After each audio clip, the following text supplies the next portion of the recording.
I am very honored today to have Paula Pedene. She is a U.S. Navy vet, entered the service in 1978, and she's also a disabled vet, a U.S. Navy veteran, and she wrote the book, A Sacred Duty. She also runs Paula Pedene and Associates, a public relations firm, and she worked for the Department of Veterans Affairs, the VA Public Affairs Office in 1991, starting then. She's had her career in government, and she has had extensive training. She was Deputy Director of Region 5. On the national level, she was with the Veterans Affairs Office of Communications, Media Relations. And she's also was the lead communicator for the VA Mission Act, which went across the agency for 320,000 employees. She's also a columnist for the Arizona Republic. But most important out of her storied career, and I do say storied, she is a whistleblower, which makes her a hero and a warrior. And we are just delighted to have her on today. And I want to start out with a question. Paula, may I call you Paula? Yes. Last night on TV, they talked about veterans housing in California. And they talked about how these veterans were supposed to have this housing done. And it turned out that the VA had leased out the land to public entities. And they just kind of said, screw the veterans. What the hell is going on at the VA, Paula? Nice to have you on our broadcast, Whistleblower of the Week. And it's an honor to be here, Jane. It really is. And thanks for what you do. And so many who have gone before us have done. It's true mentorship from others that we're able to stand and fight. So thank you as well. You know, I think the problem for the Department of Veterans Affairs is that they've just grown so much. And in order to fix things, Congress keeps throwing money at them. And, you know, throwing money at a problem isn't always the best way to solve it. Better off to get people together, to have them supplant ideas that then get implemented to improve, so they feel like they're a part of this phenomenal organization that they can move forward. Well, but instead, yeah, the bureaucracy gets in the way. Every time. But I'll tell you, we're so excited to have you on, Paula, because you have spent so many years involved, not only in the military, but with the VA. So can we start from the beginning and tell us how you entered the military service, how you got into the VA, and what you blew the whistle about, because this is important and it's big. Well, I joined the military in 1978. It was 2 years after I got out of high school because I was kind of floundering. I wanted to go to college. My parents didn't have the money, and I wanted to serve my country. So I had been talking to both the Navy and the Air Force recruiters. And one day the Navy just said, Paula, I can get you in next week. And I'm like, okay, I'm ready. You know, it took me a while to be ready because it's a big change for a gal from a small town. And that's what I was. And I got into the Navy and I had phenomenal leaders and they helped me pivot my career forward. I joined as what we call a slick sleeve. I was an undesignated seaman, which meant that I had to strike for my job. Striking meaning advocate and, you know, really push and show them why I wanted to do that. And I wanted to be a journalist. And the openings for journalists in the Navy at the time were few and far between. So what did I do? I volunteered. After I was done with my work, my regular duties, and outside of my 3 days, you know, a week where we had to stand duty, on the base. I would go over to the other side of the island. I was stationed on Bermuda, and I would volunteer at the Naval Air Station Skyliner newspaper that they had there. And I wrote stories and helped them with layout and just supported them as a whole. And I would do that one day a week. And when it came time, a year and a half after, for my orders to come through, and they were going to move me to another undesignated billet with the Navy in San Diego, my commanding officer literally intervened. And he knew somebody that was in the detailer's office at the Navy Personnel Center and said, she really needs to be a journalist. And that one changed, literally saved my life and gave me my career. I went on from that to go to the Defense Information School. And from there, I worked with the Armed Forces Radio and Television Service around the globe. And after Midway in Japan, got orders to Washington, D.C. And in Washington, D.C., if you're ever a correspondent or a news reporter in Washington, D.C., and you love political science like I do, the bug bites you. And that was it. I wanted to stay there. So I got out of the Navy and then became a journalist in Washington. And then my husband, who I met in DC, got orders to Buffalo, New York. So we shuffled off to Buffalo, and it was there that I saw an opening for a public affairs officer at the Buffalo VA. And I looked at the job and I thought I could do this. And from 1991 to 2020, I was a longstanding servant leader for public information and public affairs with the Department of Veterans Affairs. And I have to tell you, Jane, the majority of that time was under wonderful leadership that, truly made a difference in my life. I got my college degree through the Navy. I paid 80%, or they paid 80%. I paid 20% through their tuition assistance program. So, I had a wonderful life thanks to my service in the Navy. I served during the Cold War. I got out, I re-enlisted when Desert Storm hit because I felt a call to help, and I enlisted in the reserves and helped with the combat training and information during that quick war. And, it's just an honor to serve, and it was an honor to take care of our nation's veterans. And thank you for your service. Were you injured at some point? Because I note on the public media, it says that you're a disabled vet. Yeah. Could you share with us what happened? Yeah, there was kind of a fluke. When you go into the service, they do all kinds of screenings and test you for everything. But one thing they don't do is they didn't test me for it because it's rare. I have a hereditary eye disease that causes tunnel vision. It's called retinitis pigmentosa. And they didn't find it before I got in. They found it in my brother. So my mother called and told me I needed to get tested. I went to 2 more duty stations before I finally had the equipment to test me. They found out I had it, but my sight was well enough that I could re-enlist. So I did. Wonderful. And then, when I re-enlisted the 3rd time in Desert Storm, that's when they said, when that enlistment came to an end, I was trying to re-enlist, my vision had gone from, a normal person sees 90 degrees out of each eye. I had gone from 90 degrees down to about 12 in each eye. Wow. So I was literally seeing in a tunnel. And of course, in the military, when you never know where you're going to be put, I couldn't be counted on to direct traffic if I needed to. Right. And you have to do what you need to do. So, but the destiny had another road for you. Yeah. And of course, as it worked out, you were where you were supposed to be. Tell us how you became involved with the VA, which led up to the Veterans Administration wait time scandal, of which you were critically important. Yeah, so as I mentioned, I had a wonderful boss when I got to Phoenix, and he was there from 1994 to about 2008. He retired, and then we had this gentleman that came in that was not a veteran and put himself in front of the veterans. I tell people he was a peacock. I Oh, had to go around and fluff his feathers all the time. yes, And you know, yes. to go from a servant leader to somebody like that is like horrible. And we found out he was delaying care to get a second MRI machine.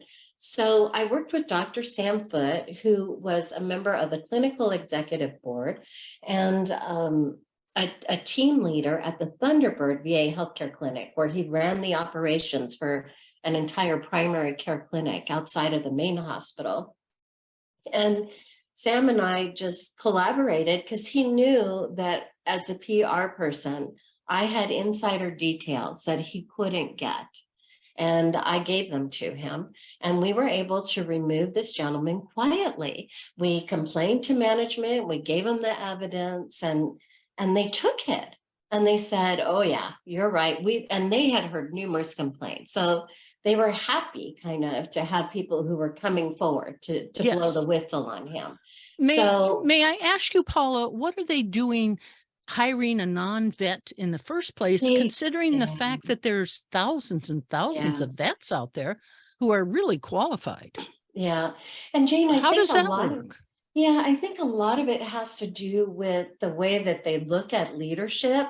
Like they could truly have, I think, a phenomenal pipeline if they would work with the Army, the Navy, the Air Force, and take all the medical commanders from those Right, hospitals and healthcare entities and kind of work them into the pipeline. But right. they tend not to do that. I'm not sure exactly why. Probably has something to do with hiring guidelines and whatever. And then, but they do have other people that work their way up throughout the system, and they get to go to special leadership courses and everything, and become a director. I'm going to say I do think a veteran has a better understanding of what it means to serve and the camaraderie Yes. that is built within an organization like VA that's garnered from those veterans. But it doesn't mean that if they're a non-veteran, they're not good, because some of them are great too. So it's more of a leadership characteristic and trait. And I think VA could do a better job at really screening with some of those.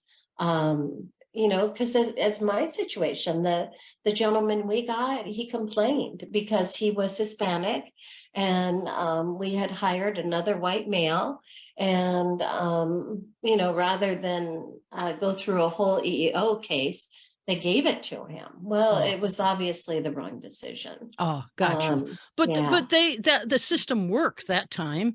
There yeah, obviously was yeah, integrity involved. yep, You called it as you saw it. It was true.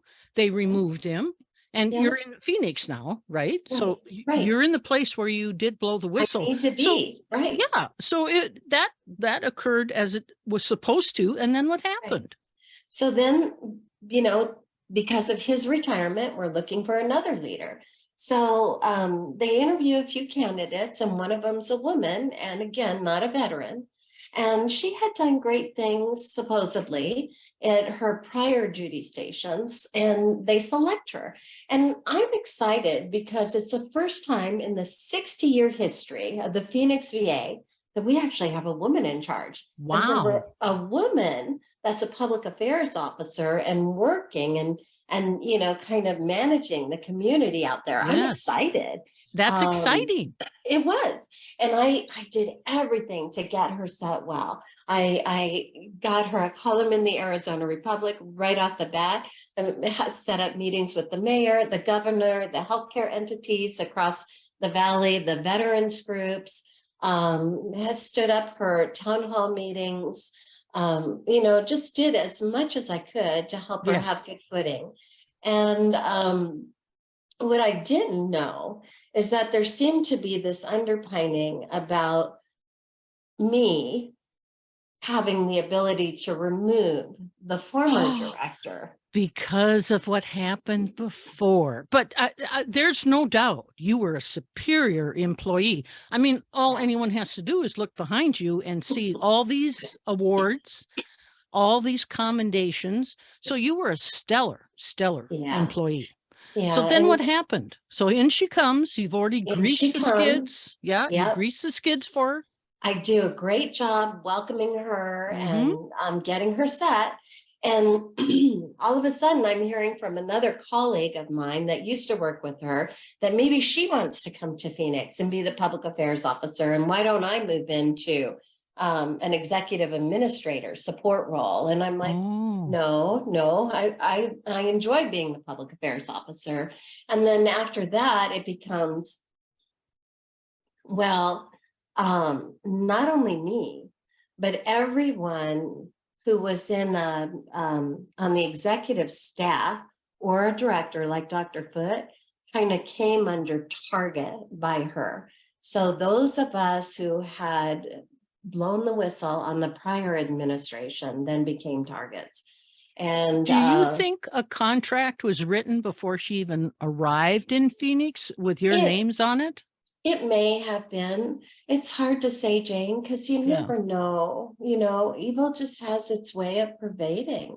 And Yes. as good as you think you can do and stand up to it, sometimes there's greater forces at play. Yes. Now, she got rid of a couple of people. They just left because they didn't want to hassle with it. No. Um, Her number two was on my case, cutting my staff, cutting my budget, Mm-mm. making me miserable. Yeah. I was working 60 to 80-hour weeks, and then they told me I couldn't work anymore. When my 40 hours was up, I couldn't log on and do, now mind you, I don't get paid overtime. I'm staff. So it's up to me to keep my program going without Right. support, right? Right. So I'm, stuck between a rock and a hard place. Yes, And you are. I have a volunteer that's been assigned to me because she cut everybody else. And that volunteer happened to be my husband.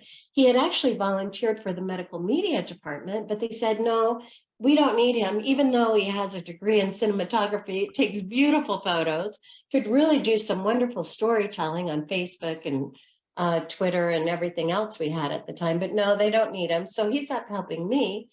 And I'm up against 3 deadlines. I have to write the director's speech for a parade awards banquet. So we have this beautiful Phoenix Veterans Day parade. Yes. 45,000 participants come out Wow. the community comes out to give a thank you to our nation's veterans on Veterans Day. We have Wow. 3,000 people who are entries in the parade. We have hundreds of volunteers. We set it up at the VA hospital. The parade would start at the VA hospital. So all morning long, the TV crews are out there with, floats and baton twirlers and balloons and Army National Guard units, and we're live at the Phoenix VA with, Yes. the 4th largest attended parade in the country. And they decide that, after that, which was a great event, Sure. that they're still targeting me. So I do this awards banquet. I have to write her script. I have to get all the certificates together, the ribbons, the awards, and a PowerPoint, because when you're in the parade, you don't see what you look like there because you're participating. So Yes. we try really hard to get an image of each of the participants and put them in the PowerPoint that we show. So I have my husband, I log him onto the computer. I put the DVD into the drive. I pull up the PowerPoint on the desktop. That's the only access he has. And he knows, because he's taken the photos for us and they're beautiful, to put them in the PowerPoint according to the layout, and he knows where they are. So Mm-hmm. we get all 3 things done. We have a beautiful award ceremony. And Monday morning, I get called into Lance's office, and Lance Robinson was the number 2 in charge. Sharon Hellman was the director. So Lance calls me in and says, I understand that you logged your husband onto the computer. And Uh-oh. I knew that Uh-oh. I shouldn't have done that, but I wanted to get everything in order. Mm-hmm. I didn't want to not have a PowerPoint. So it's Right. really, my issue, because I wanted to have a nice event, Right. Right. and do a good job for VA. So shame on Right. me, I do know. Yeah. Yeah. So I said, yes, I did. I admitted it. I Mm-hmm. knew I did it. And I go, Lance, what are you going to do? he goes, well, I'm going to see what we're going to do. And I could tell from that interaction that it wasn't going to be good for me. So Right. I called my employee representative because I had worked with Roger French on the prior whistleblowing activities, and we had been in touch. And I said, Roger, I think they're going to do something. He goes, we're going to have to wait and see. And sure enough, I think it was within 2 days, I was called into his office. The HR director was sitting there with him. You never, that's never a good sign. Never good sign. And he presents me with the letter. We understand that you logged your husband onto the computer. And I want to get you to admit to that. So I signed the letter because I did. And he goes, this next letter is to inform you that we are going to remove you from your position for this policy violation. And we are going to conduct a 30-day investigation into what occurred to see how deep this goes. And now, mind you, it's pictures in a PowerPoint. That's it. Pictures in a PowerPoint on the desktop. Paula, did you at that point understand that your name had probably been written on the wall in the executive's bathroom to target you because you had blown the whistle before? Did that ever enter your mind? No, Jane, I'm really one. I'm a very trusting individual, and I trusted them to do the right thing. And unfortunately for me, they didn't. And do you believe now, looking back, Paula, that you were targeted because you blew that initial whistle?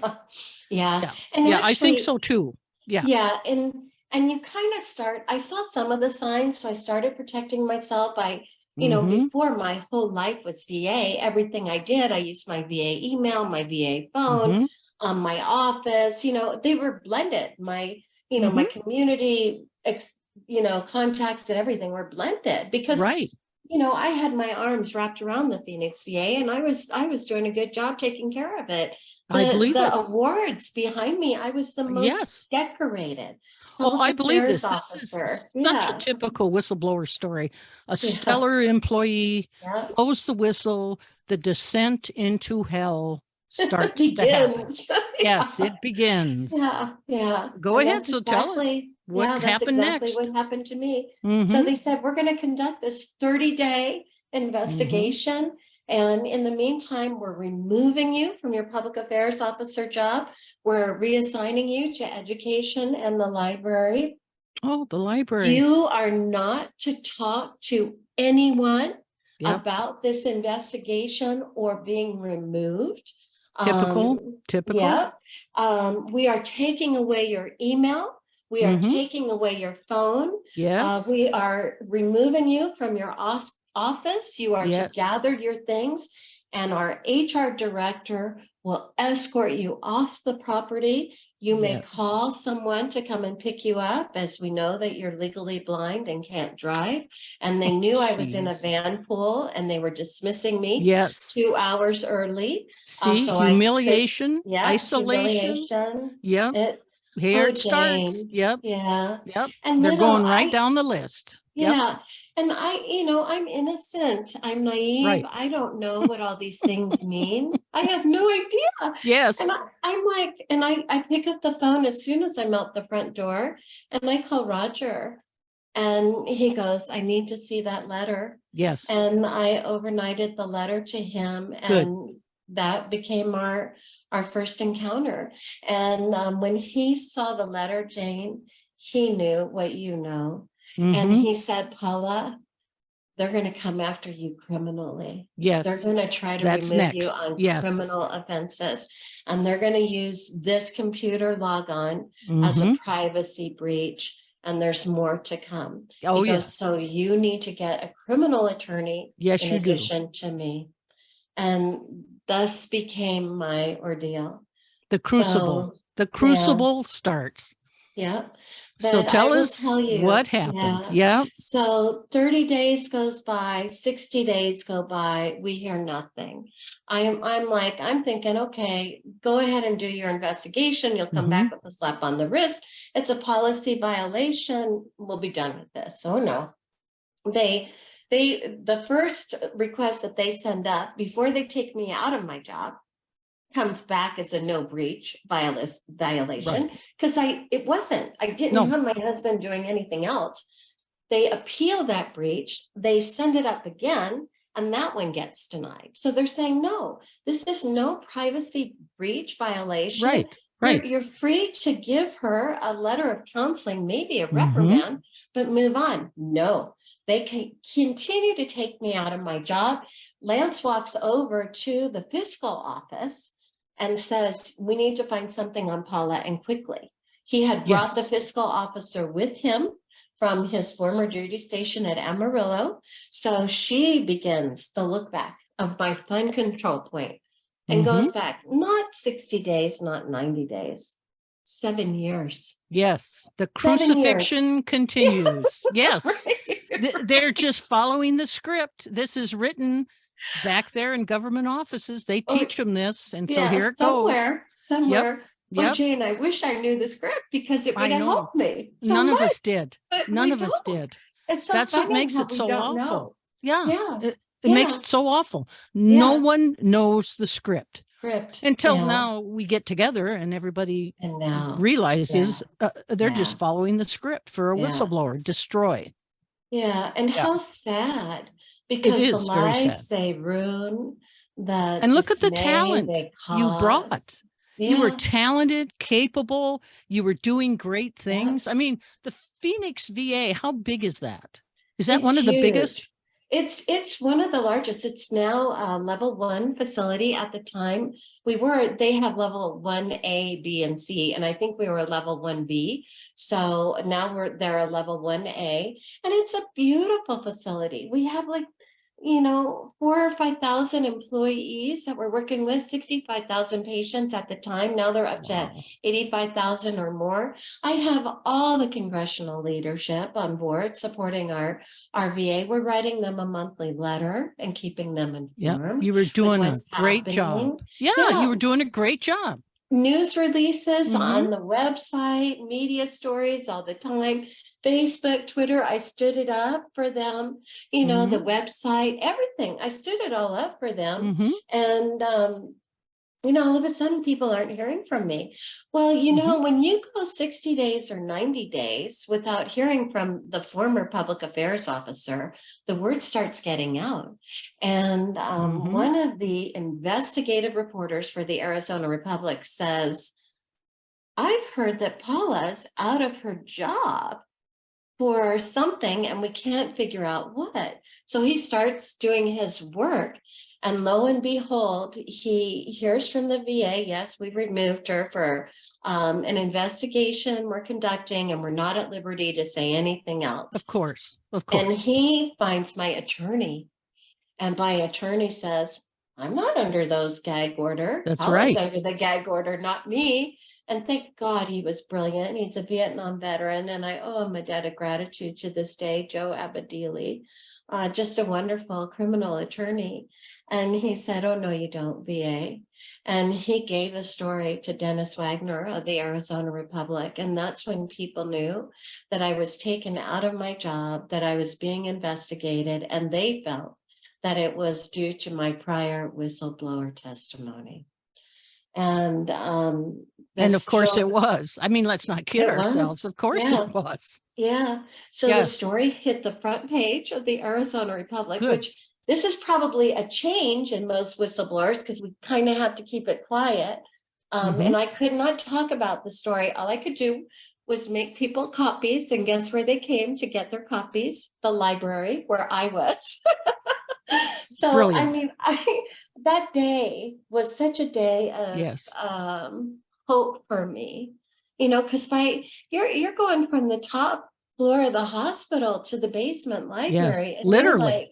you're like, what? And I was depressed. And so that day was a day of some comfort. And that's when the community started to hear. And they had encouraged people to write letters to the congressional members, to the Secretary of Veterans Affairs. Yeah, but it doesn't stop there. So then they decide they keep me out of my job for another 2 months. They realize they don't have anything, because their financial lookbook is all a incredible Yes. charges. And That's who right. never They gets just ginned sustained. them up. Yeah. They just gin up charges. Never get They sustained, but never I have to figure. fight them. I Yeah. have to fight them. And I have to go before a kangaroo court. But Yeah. before my kangaroo court occurs, they decide that the VA is going to walk away from the parade. Now, mind you, here we have the Phoenix VA, a stellar event. We Right. had the parade from 1997 to 2010 or 11 when they get there. So this beautiful history, and they're going to walk away from the parade. So in Wow. 2013, they walk away from the Phoenix Veterans Day Parade. So Well, they that, sacrificed the parade in order to yes, get you. yes, Yes, of course. exactly, It follows the exactly. plan. It Yeah. follows the guidebook. Yeah. And Jane, the community was up in arms. Oh, yeah. They're like, are you kidding me? This reminds me of when us veterans, as Vietnam veterans, came home from Vietnam and were, treated so poorly. And they were up in arms. And the city of Phoenix said, oh, no, you don't. If you're going to walk away from it, VA, we're going to pick it up. And they worked with the nonprofit that we had established the year, just the prior year, and to pick up the parade. And what my lawyer did, what Joe did, was he checked with regional counsel and general counsel and said, look, the VA is walking away from the parade.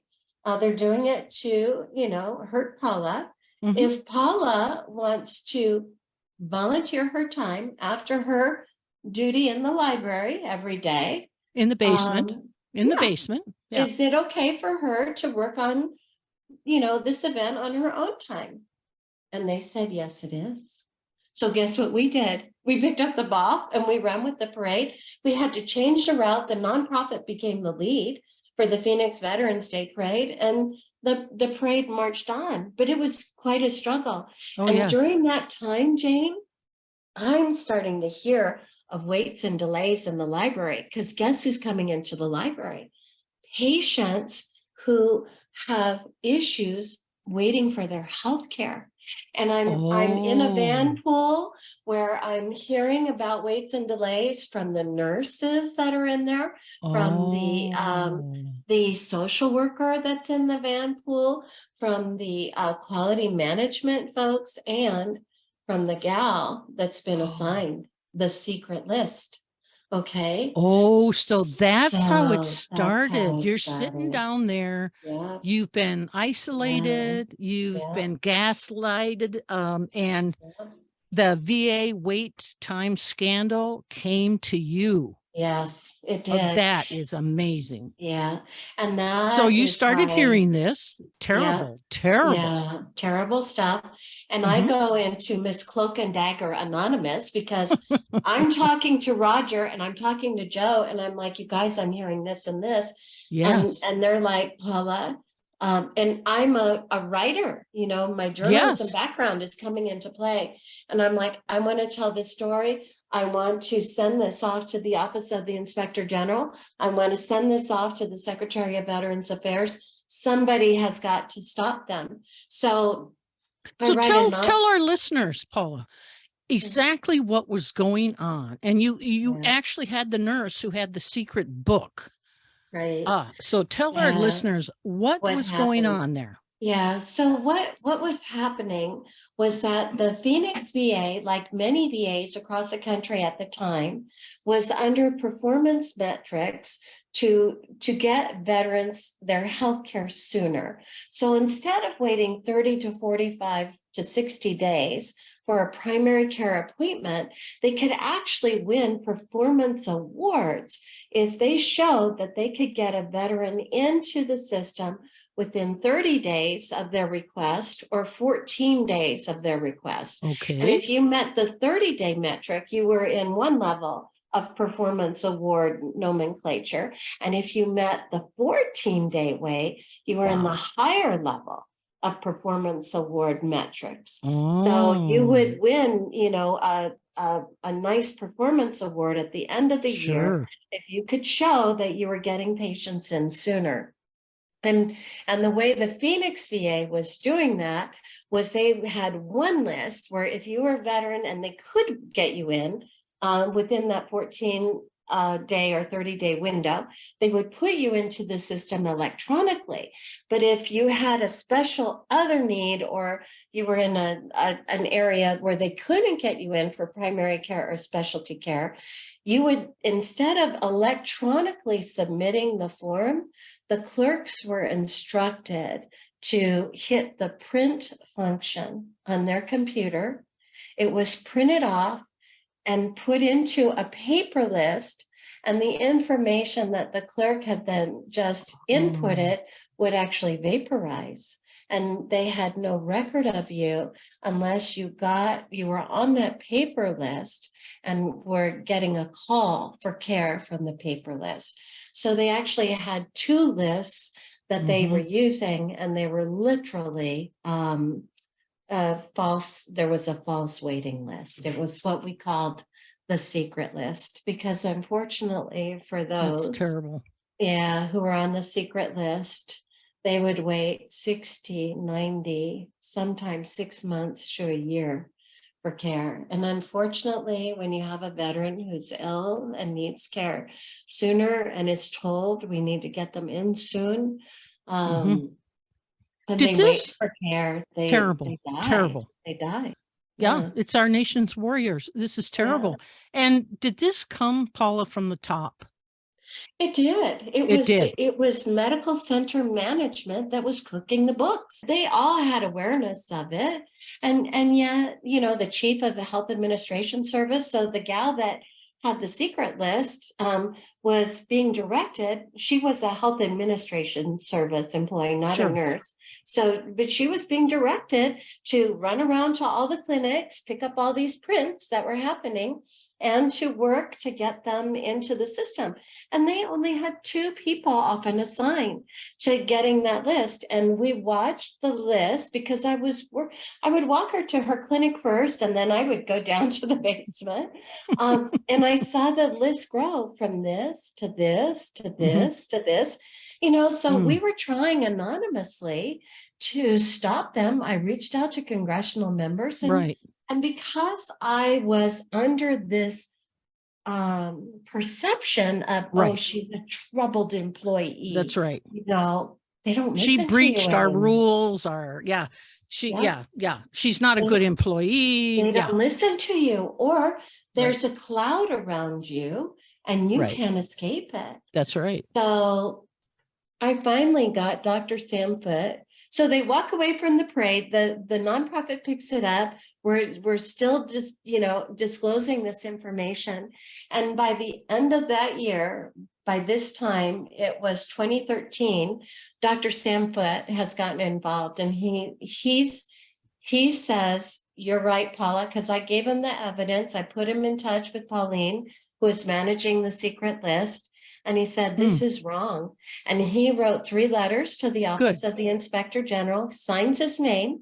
They come in, they investigate, they do nothing. Oh, they do nothing. They did nothing. There's because a higher authority protecting our leadership. Of course. That doesn't want this to come out. Typical. So do not embarrass the VA. Yeah. So, so what did OIG say? Nothing to look at here? They said, well, we're concerned, but we just can't seem to piece this all together. Typical. And they go about their investigation continuing. And Sam calls me and he says, Paula, I can see that I'm going to have to retire and blow this whole thing wide open in order to make it come to light. And that's when I put on my public relations realm again. And I said, oh, Sam, I will help you. I got him in touch with members of the media.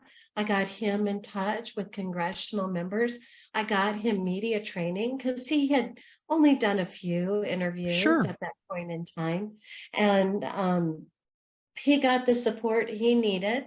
And I set him up with an editorial board with the Arizona Republic. They had all the information and the evidence. I set him up with Congressman Jeff Miller's staff. and they were already investigating the waits and delays at VA hospitals across the country. And when they had the evidence from Phoenix is when they were able to put the puzzle pieces together. And it was at a hearing on April 9th in 2014 that Congressman Miller questioned the VA about the potential of the 40 deaths in Phoenix. And what did they say?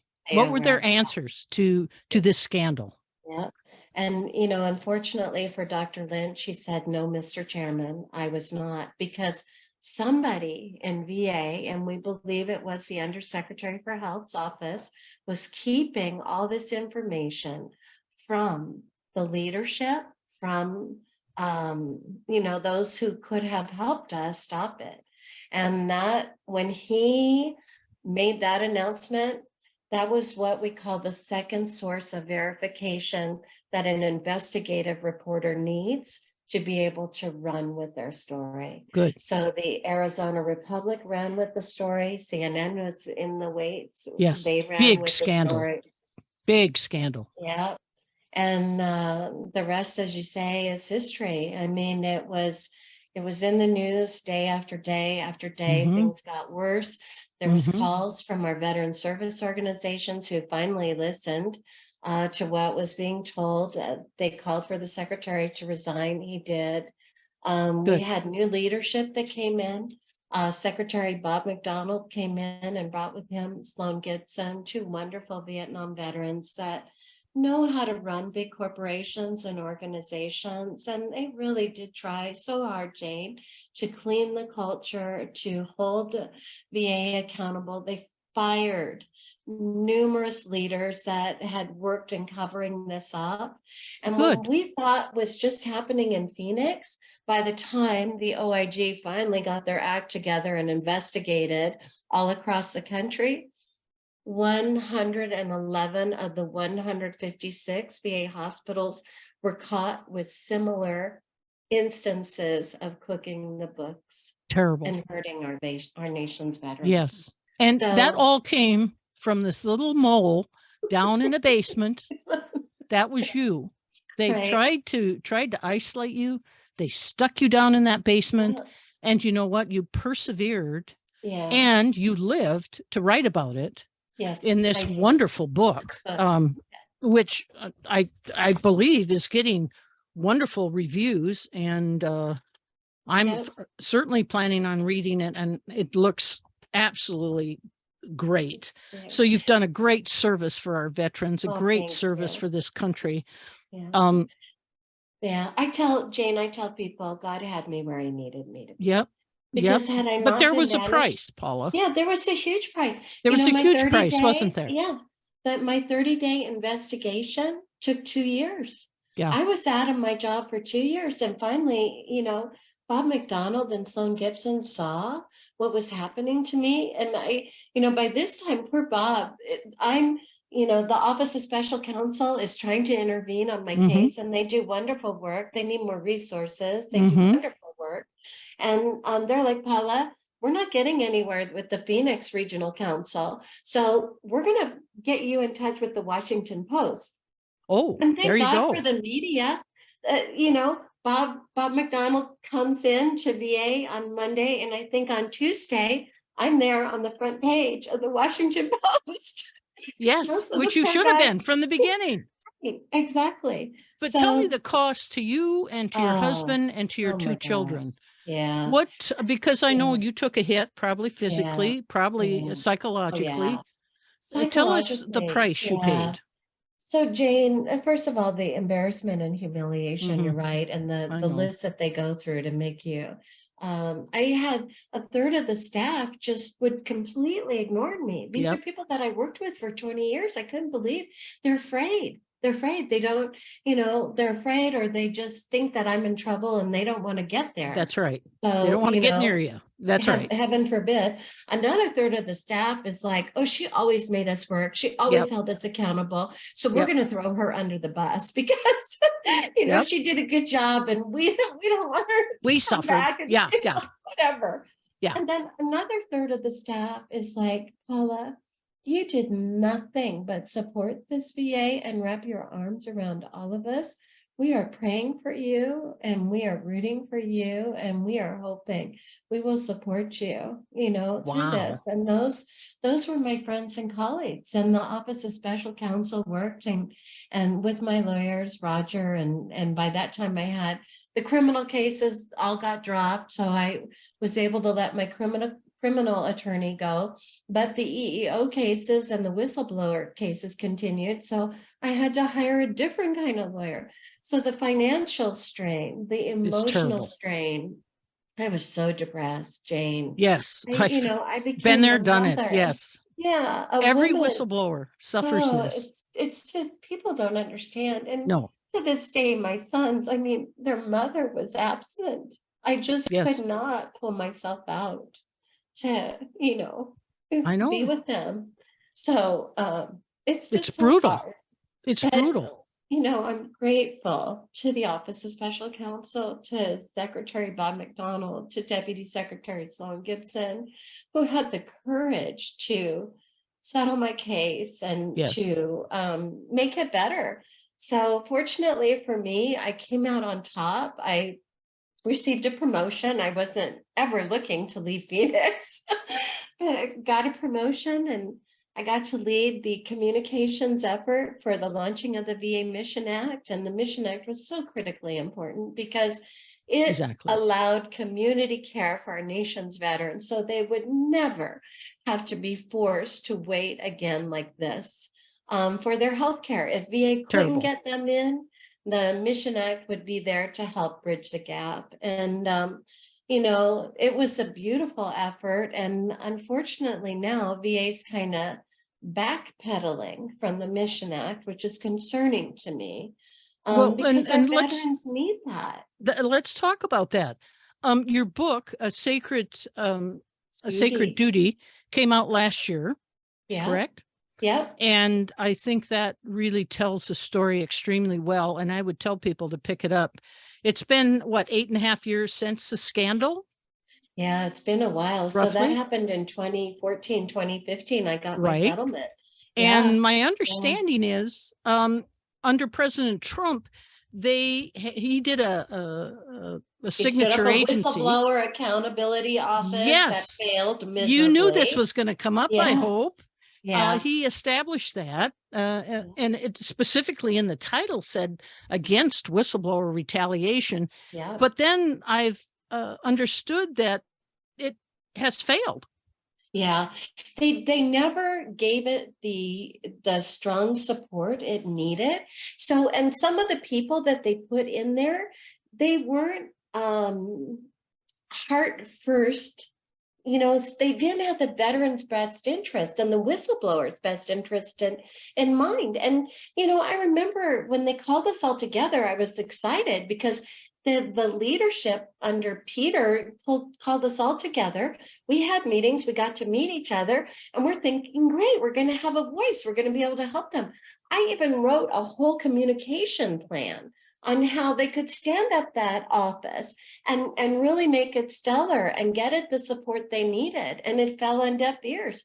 They, for whatever reason, they had one meeting with us, that was it, and the rest was downhill from there. And to this day, it's just, I think, Tammy left, and I don't even know if they still have the office. But yeah, exactly. Well, there might be a sign on a door somewhere. But Paula, here's what gets me. The whistleblower has gone through hell. Right. They've paid the price. They've shown their integrity. They've shown themselves as a warrior and as a hero. And yet we never have a whistleblower who takes over an organization and makes things correct. Better. They should have made you somehow in that organization to help. Yeah. In fact, I had a whistleblower who told me that they had lodged a complaint with that office. And it turned out that office was merely using it to identify who the whistleblowers were and then proceed to have the VA target them Right. and take them Make their out. lives miserable again. Yeah. Right. It's like So ridiculous. And you know exactly. what, Jane? That's a lack of ethics and a lack of morals and a lack of values. And, Yes, it you is. know, the VA is in itself a beautiful entity. Do you know that the number one reason most people work there is because they want to serve our nation's veterans? Yes. And yet, if you have a dearth of leadership that lacks morals, ethics, and values, lacks the competency to understand that they need to let these hard charging people go and do good things for our veterans. Instead, they squelch them. Yes. You're never going to get that organization to a clear path of healing and a cultural embracement. It's what they could do is re-stand up the I care values that Bob McDonald had implemented and stand up a whole improvement team that all that improvement team does is take in ideas from across the country and work diligently to implement them. And because you know what, the new employee that may be a clerk, that may be a cook, that may be an administrative officer, that may be a brand new service chief, they see things differently. And if you were to take those ideas and get them funneled into the system and just had this whole system of improvement, implement as many as you could, I think it would be better. But instead, when I was on the Mission Act team lead communications, I had the leader of that program and I complained about her to the Office of Special Counsel that decided I was too strong in that role, and she wanted to diminish me. So Yes. she kind of Yes. takes me out of being the vocal piece. And the person they put in, no offense to her, but she's just not as sophisticated No. with the operations and the understandings, because I had been working on it for months. They bring her in for a couple of weeks, and then she's now the voice piece in the the secretary's operations center. And it's Paula, it seems like they really don't want people who are on fire or who have that integrity. And most of all, like the FBI, which I dealt with, they just don't want to change the culture. No. They seem to be satisfied with having with this culture that's corrupt, that has malfeasance. Can you explain that? I just really do think, Jane, that it's a battle between evil and good, and unfortunately, evil tends to win. We called in the FBI and we gave them the evidence. They had it, right there in front of them, and yet they declined to prosecute. I'm sorry to hear that. The accountability matters. Yes, Innovation matters. They say they have does. innovation, and it's all about in areas where they build teams. But the culture is what needs to change. Yes.